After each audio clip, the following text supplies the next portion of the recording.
আমি বাংলাদেশে থাকি, আর এই ঘটনাটি ঘটেছিল আমার দাদার সাথে।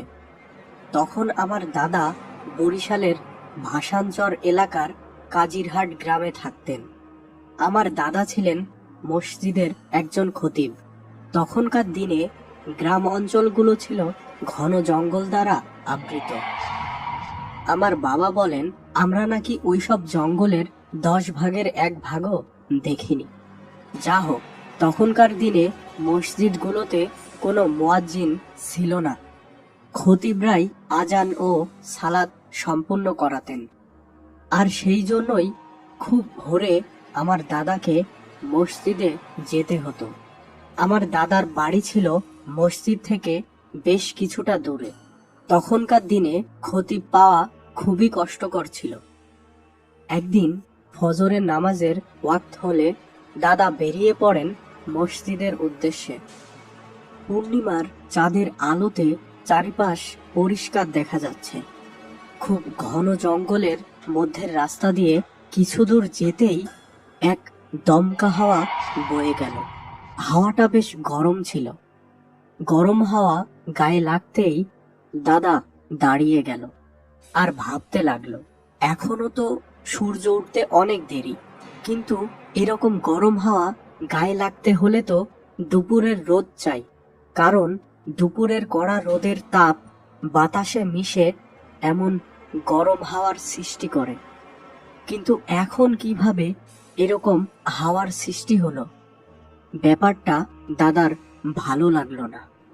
তিনি আবারও হাঁটতে লাগলেন। কিছু দূর যেতেই আবারও আগের মতো গরম হাওয়া গায়ে লাগলো। এবার দাদা কিছুটা ভয় পেলেন। তিনি মনে মনে দোয়া পড়তে লাগলেন। ঘন জঙ্গলের বন পেরিয়ে এবার তিনি হাঁটছেন বিশাল বড় ধানের জমির পাশের রাস্তা দিয়ে। হাঁটতে হাঁটতে দাদা খেয়াল করলেন দূর থেকে একটি ষাঁড় তার দিকে ধাওয়া করে আসছে। এবার দাদার বুঝতে বাকি রইল না যে এটি একটি বদজিনের কাজ। দাদা যেন ওই জিনিসটি দেখেও না দেখার ভান করে হাঁটা শুরু করলেন। কিছু দূর যাওয়ার পর তিনি দেখলেন রাস্তার উপর একটি কালো বিড়াল 2 পায়ে ভর করে হাঁটছে। দাদার চোখের পলক পড়তেই সেই বিড়ালটি একেবারে উধাও। দাদার আর কোনো ভয় নেই, বরং তিনি মনে মনে ভীষণ রেগে গেলেন। দাদা এবার ধানের জমি পার হয়ে আবার একটি বনের ভিতরের রাস্তা দিয়ে হাঁটা শুরু করলেন। তবে এই বনটি আগের বনের মতো বেশি জঙ্গলময় নয়। এবার দাদা লক্ষ্য করলেন তার পেছন থেকে এক আবছায়া সাদা কাপড়ের মতো কি একটা ভেসে আসছে। দাদা থেমে গেলেন এবং চোখ ফিরিয়ে বলে উঠলেন, অনেক বিরক্ত করেছিস। ফজরের নামাজের জন্য যাচ্ছি, পেছনে বসে আর বিরক্ত করিস না, তাহলে পরিণাম ভালো হবে না। দাদার এই কথাটা গাছপালাগুলোতে একটা দমকা হাওয়ায় দোল খেলে গেল। বাকি পথটুকু দাদা আর কোনো প্রকার অস্বাভাবিক কিছুর সম্মুখীন হননি। সেদিন রাতেই এশার নামাজ শেষে সব মুসল্লিরা বাসায় চলে যায়। আমার দাদা মসজিদের কিছু কাজ থাকায় সেগুলো শেষ করতে রাত প্রায় 9টা বেজে যায়। দাদা তখন তার বাসার দিকে রওনা দিয়েছে। অমাবস্যার রাত, চারিদিক ঘুটঘুটে অন্ধকার। দাদা হাতে একটি হারিকেন নিয়ে একাই এই ঘন অন্ধকারে হেঁটে চলেছেন। ঠিক যখনই দাদা ছোট বোনের কাছে এসে পৌঁছায়, তখন তার শরীরটা একটু ভার হয়ে আসে। তখন তিনি 7 সালামের দোয়া পাঠ করে নিজের বুকে ফু দিয়ে নেন এবং হাঁটতে শুরু করেন বনের ভিতরের রাস্তা ধরে। কিছু দূর যেয়েই তিনি শুনতে পেলেন শুকনা বাঁশ ভাঙার শব্দ।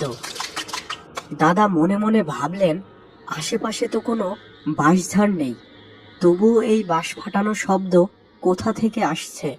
পর মুহূর্তেই দাদা সবকিছু বুঝতে পারলেন এবং তিনি বেশ বিরক্ত হলেন। মনে মনে তিনি ঠিক করলেন যে এই বদ জিনটাকে একটা শিক্ষা দিতেই হবে, নইলে প্রতিদিন সে তাকে বিরক্ত করতেই থাকবে। যেই কথা সেই কাজ। এবার দাদা মনে মনে আইতুল কুরসি দোয়া পাঠ করতে করতে হাঁটতে লাগলেন।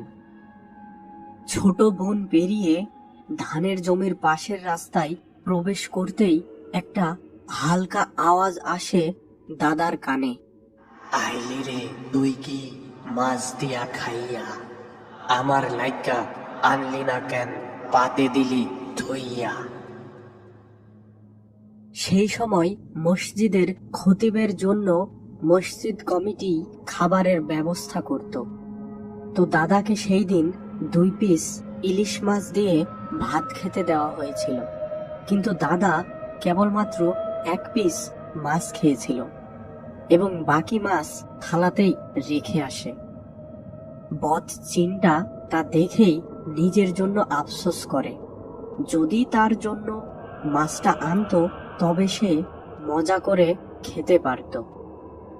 তাই সে ওই কথাটা শ্লোক করে গেথে দাদার কানের কাছে বলতে লাগলো।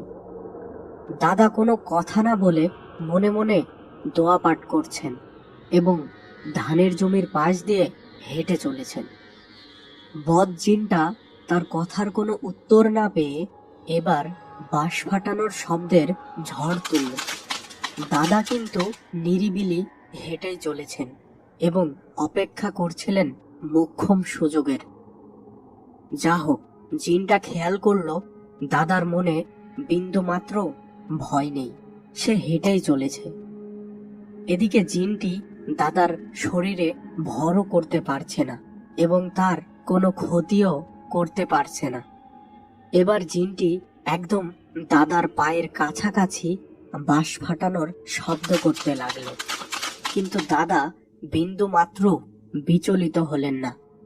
তিনি কেবল দোয়া পাঠ করতে লাগলেন।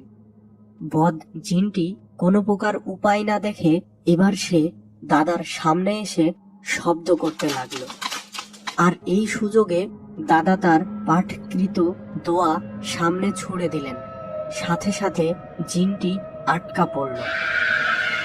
এবার জিনটি আর কোনো উপায় না পেয়ে দাদার কাছে ক্ষমা চাইতে লাগলো। দাদা বললেন, তোর কোনো ক্ষমা নেই, তোকে ছাড়লে তুই আবার আমার নামাজে যাওয়ার পথে বিরক্ত করবি, আর আমি তা হতে দেব না। তোকে পাশের গাছের সাথে বেঁধে রাখবো, যাতে তুই কখনো কারো ক্ষতি করতে না পারিস। বদ জিনটি এইসব কথা শুনে কান্না করতে লাগলো এবং মিনতি করে বলে, আমাকে এবারের জন্য ক্ষমা করুন, আমি আর আপনাকে কোনো দিনও বিরক্ত করব না। দাদা তখন বলে, তুই যে চলে যাবি তার প্রমাণ সাপেক্ষে কি করতে চাস? বদজিন বলে, আপনি যা আদেশ করবেন তাই করব।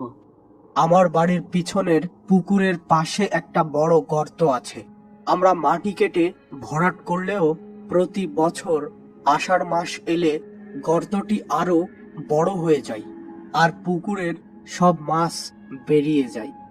তুই যে সেটাকে শক্তপোক্ত করে বেঁধে দিয়ে আসবি, যাতে করে আর কখনো এমনটা না হয়। বদজিন রাজি হলো এবং দাদা তাকে ছেড়ে দিল।